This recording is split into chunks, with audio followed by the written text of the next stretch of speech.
Hi, how are you? I'm good, thanks for asking. We went to Rosslyn Chapel. I went with my wife this weekend, and I was particularly interested. I'm not interested in all the carvings and stuff because I think it's a bit of a distraction, and I'm more interested in the ceiling with the tiles on the ceiling. I'm interested in the two pillars at the front that are carved differently, and I'm interested in whatever's been buried under the building. Okay, now I've done a video on the outside, and I've done a video on the inside, which was quite difficult. It was very busy, so I apologise for that. There's also a couple of photographs I'm going to show you of interest, and also I'll do a photograph of the ceiling because I didn't manage to get it in the film. It was too hard to film it while I was in there. I was filming discreetly, so I'm going to do that. I'll do that walkthrough of it with a voiceover, and then I will do my conclusion, what my thoughts are, and then I will just run the video through at the end with a bit of music so you can ponder it a bit further. Okay, here we go. Okay, narration time. I'm not very good at this, so I'll do my best and make it sound interesting. So this is I think the south, might be the south exit. And we're just coming round where the front bit sticks out, which looks like something's been taken down to me and they've just sort of smartened it up. You will notice that some stuff looks new and some stuff looks old. So God knows what they've put in and taken away. It's a complete mishmash of symbology and stuff. So this entrance is, I think, east. I think that's the one. So I think there's three entrances. East. This. I've lost my thread. East, north, and south. I think that's right. So I've probably got that muddled up. Well, you'll get the picture anyway. So I've had to do this because there's loads of people walking around when I was filming. It's really annoying because I was trying to do such a good job. Anyway, so this is, I think, the north entrance. And you can see it looks quite old, but all the stained glass windows are new, by the way. There's no original stained glass windows as far as I could see. So we've no idea what it was about. I think what I've been trying to say in this video, I think this is more of an engineered facility to open energy openings to different places. But you make up your mind what you think about it. That's where I'm coming from. I'm really coming from a place where people who can't get to this wonderful sort of site, they can get a rough idea of what it's like to walk around it. My shaky camera, I must apologise for. So this is round that's the south entrance, I think. Now this was an oddity. It's like they wrapped something up above the door so you couldn't see it. I have no idea. Anyway, here we are inside. I've just switched my camera on and I'm trying to be as discreet as possible. So in a moment we will move towards the apprentices column. Is that what it's called? I don't agree with that, and there's another column opposite it which is also carved in a different way to the rest of the columns, I would say that's at the front of the facility towards the door to the crypt. But as you can see, it's very, very busy. Hello, that's the one I was on about. That's the other carved column. So I see them. You see this one that looks like it's got a DNA strands around it. I call that positive, and the other one negative. If you imagine like an electrical system. Yeah, that's it.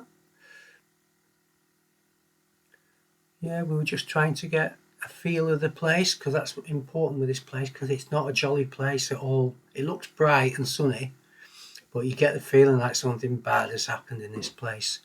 And Linda felt a surge of sort of emotions when she walked in, and I just felt like this is not something, a bit like the Osiris pit, I suspect.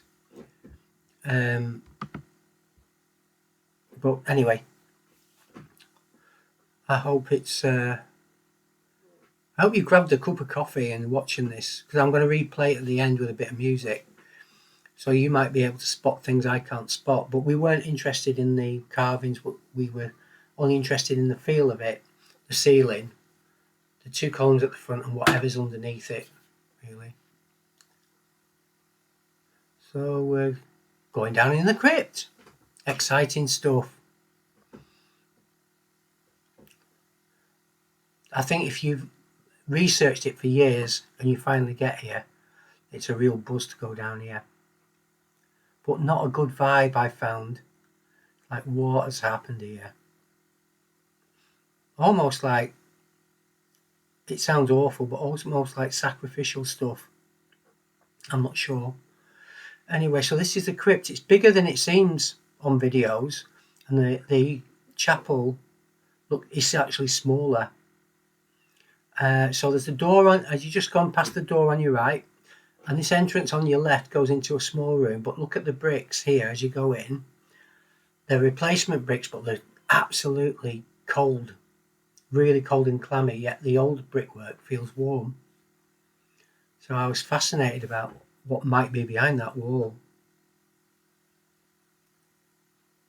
There's Da Vinci Code fans, there was people who were interested in the imagery about it, and there were quite a few people who had spiritual inclinations who wanted to get in there and really dig down and feel what the place was about.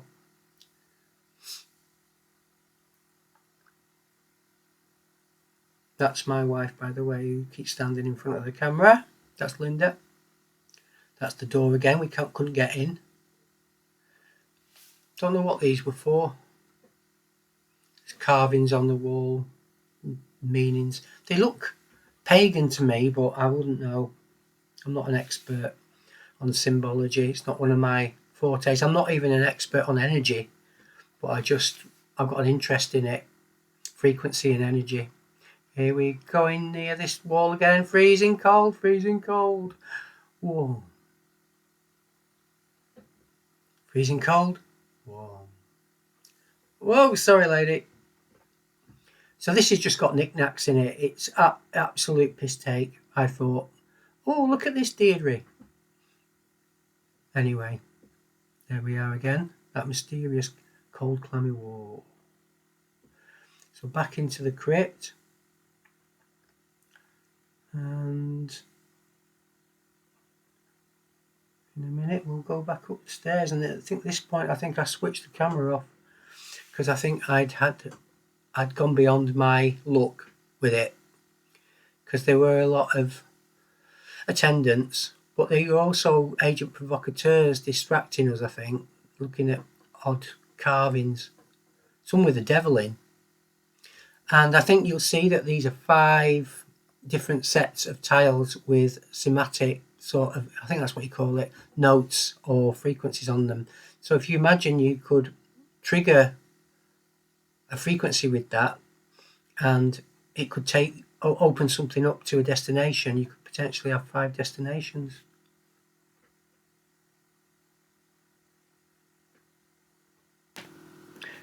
So, in conclusion, there is the block of 5 set of tiles on the ceiling, which denotes frequencies in those blocks. There is 2 pillars at the front marked differently, which I think are the equivalent of positive and negative in terms of electricity. And there is some sort of energy source in the basement possibly as well, which could be a capacitor or something like the Ark of the Covenant, something like that. So if you imagine, I think if there was a currently missing piece of equipment that would resonate at the frequency marked out by the tiles, something would happen, maybe an opening or something. And if you consider there's 5 sets of frequencies, maybe this is 5 different destinations if there's some sort of energy opening comes up. I don't know, but if you imagine a transistor radio and you are moving the dial to tune into different frequencies to different radio stations, I think it's a bit like that. But I think in this instant there was obviously some generator which created a frequency matching one of the frequencies marked out on the ceiling.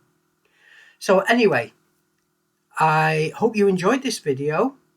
I'm going to let the video run and put some music over it so you can peruse it at your leisure. Please leave a comment, see what you think. I'd be very interested. Okay, see ya. Bye. Hi, sorry about this. YouTube won't let me put the filming on with the music, so I've edited it and I've cut it down. So I hope you enjoy it, and I hope you put some comments and stuff and we can discuss stuff. All right, fingers crossed it's going to upload. All right, see ya.